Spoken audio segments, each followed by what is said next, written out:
Welcome to HELP's video module for cultural training. We're excited that you've chosen to join in on our mission to make disciples through sustainable partnerships in the domains of Southwest Nigeria. And throughout the next few minutes, Michael Beaumont, HELP's International Outreach Domain Coordinator, will be walking you through a variety of items to help prepare you from a cultural standpoint for your time on the ground in Egbe. Before he begins, as always, we want to say thank you for your partnership, and you are welcome to join in on the mission by committing to these 6 priorities: building disciples, working through the domains, striving for excellence, building sustainability and partnership into everything we do, and serving needs. So here's Michael to walk you through HELP's cultural training module.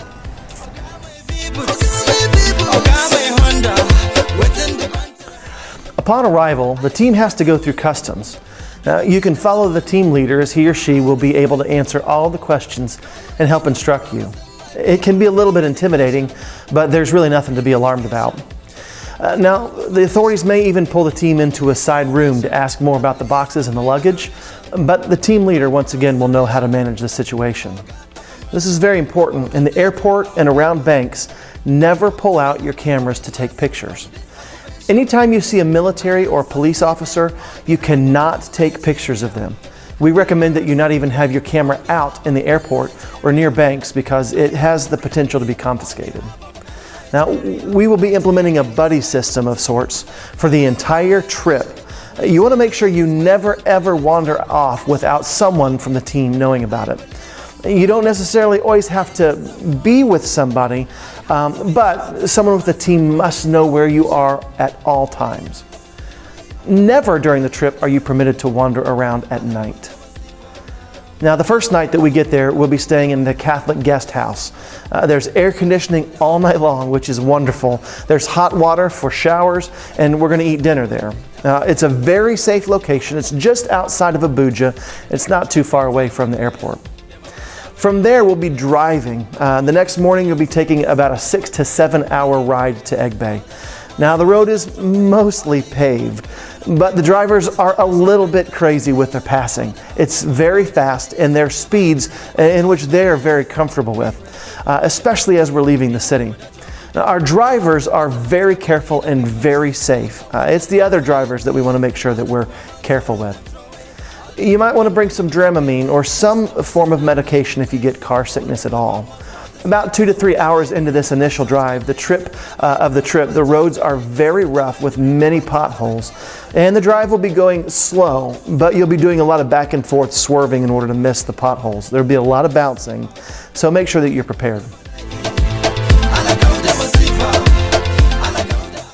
As far as food goes, you'll have a lot of different types of eating experiences.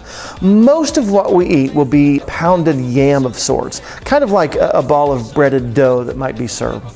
It's made of different grains ranging from wheat to rice, and certainly you'll get a lot of yam.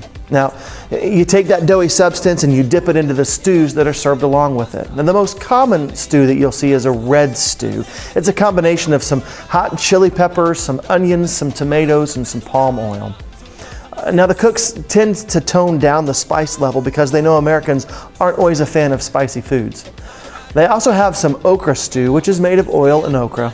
It gets kind of mashed up and a little bit gooey.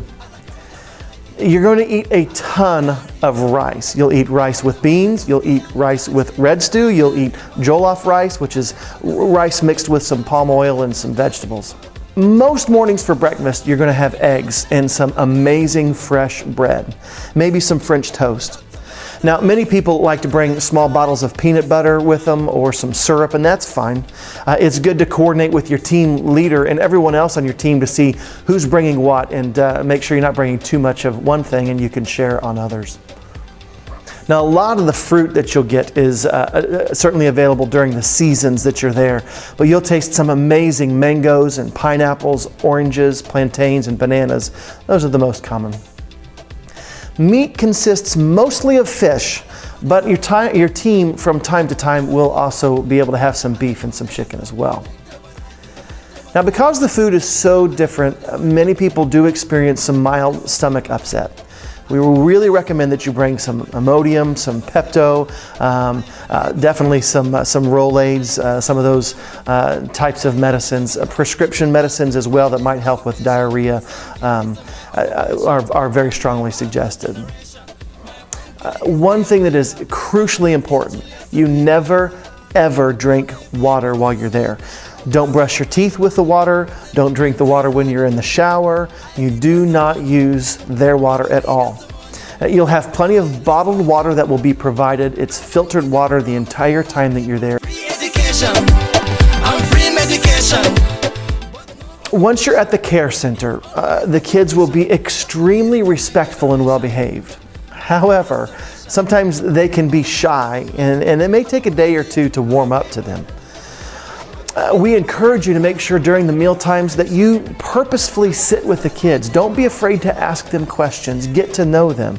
It's very easy to sit with the team because you're more comfortable with them from the trip. But remember, you're there to be there with the kids and the staff. Make sure you get to know them. Meal times are a great time for that. Now, no team member is allowed inside the boys or the girls hostel except during the initial visit, the tour at the beginning of your arrival at the care center. If a child invites you to come in to show you something, you need to ask them to bring it out to you instead of going inside with them. We provide our kids at HELP with a great private Christian school education, and it requires a lot of homework. In the afternoons and in the evenings, kids would love it if you'd like to tutor them or help them out with any of their school assignments. You can ask them to bring out their homework or a book to read, and they love if you read to them or teach them about different subjects that you might have knowledge about. One thing to be very aware of is that discipline in Nigeria is very different than Americans are used to. So don't be alarmed if you see something that seems harsh to you or different than how you may choose to discipline your children. Our Nigerian staff are godly men and women, and they discipline in a way that is culturally appropriate. All of our children and staff speak English, so you won't need a translator for the time that you spend with them. Now, they love it if you bring photos of your family and your friends to show them and to tell them about. The kids also love playing soccer, ping pong, frisbee, join in with them at any time and hang out with them.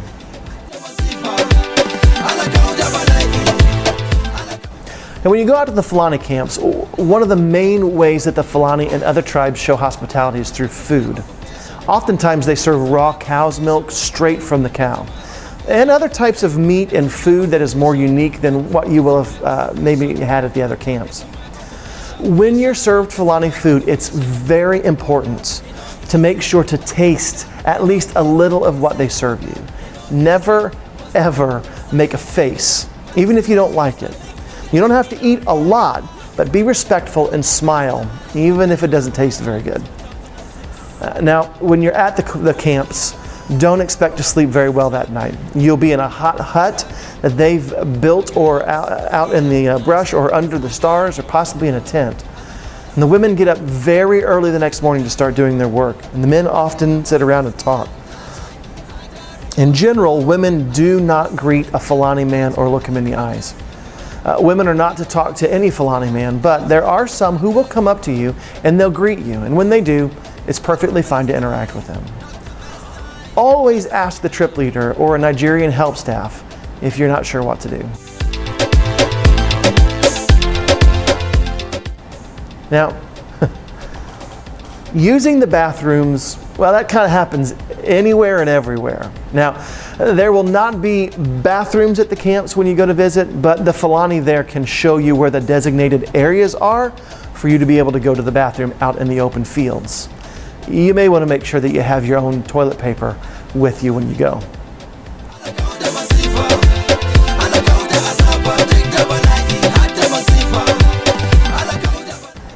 Now, the Fulani and other tribes out in the bush do not speak English, and you will have to have a translator with you. I believe in money. I need some money. As far as clothing goes, men, most of the time you will need to wear long pants.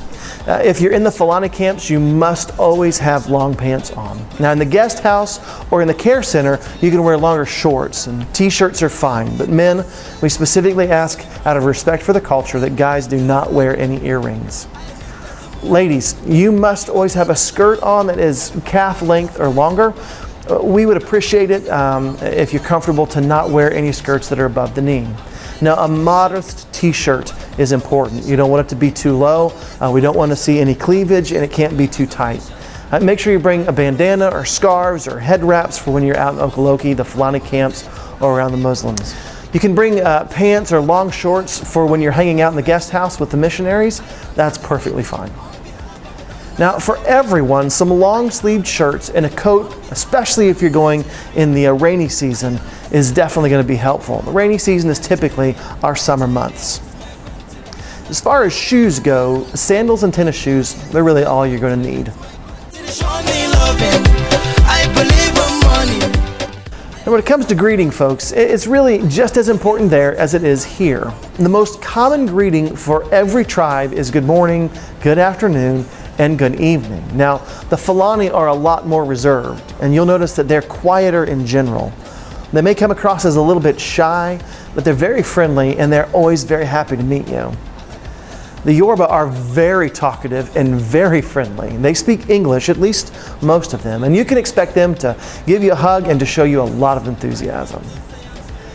Almost everyone will often say to you, "You are welcome," and they literally mean you are welcome. You're welcome here in our country with us. It's a little bit different than what we think when we say you're welcome. So if somebody comes up to you and says you are welcome, you can just reply with a thank you, that you're glad to be there. Now, you will also learn that they say many things that are very different from us. Make sure that you ask if you don't know what it is that they mean. Now, we want to make you aware too that the kids are very intrigued by us when we go over there. They'll touch you, they'll want to feel your skin, they may want to take a look at an extra look at your shirt. Don't be alarmed by it. They really just want to get to know you a little bit better. You will become family instantly. Everyone is an auntie or an uncle as soon as you get there. When it comes to your money, make sure that you keep your Naira on you at all times. Don't leave any cameras, any significant possessions behind, and that includes in the guest house. Our guest house is always securely watched, but we recommend that you not leave electronics or money behind. You must bring your money in the denominations of $100 bills. They have to be the newest, crispest bills from the bank as you can possibly get.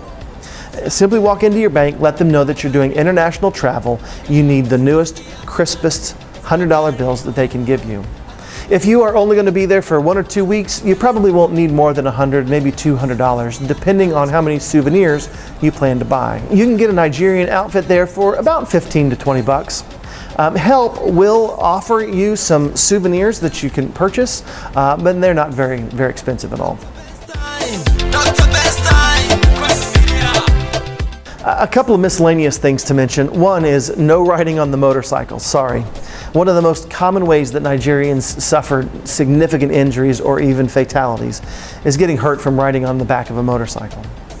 There will also be a lot of bugs and mosquitoes. Make sure that you bring repellent with DEET in it.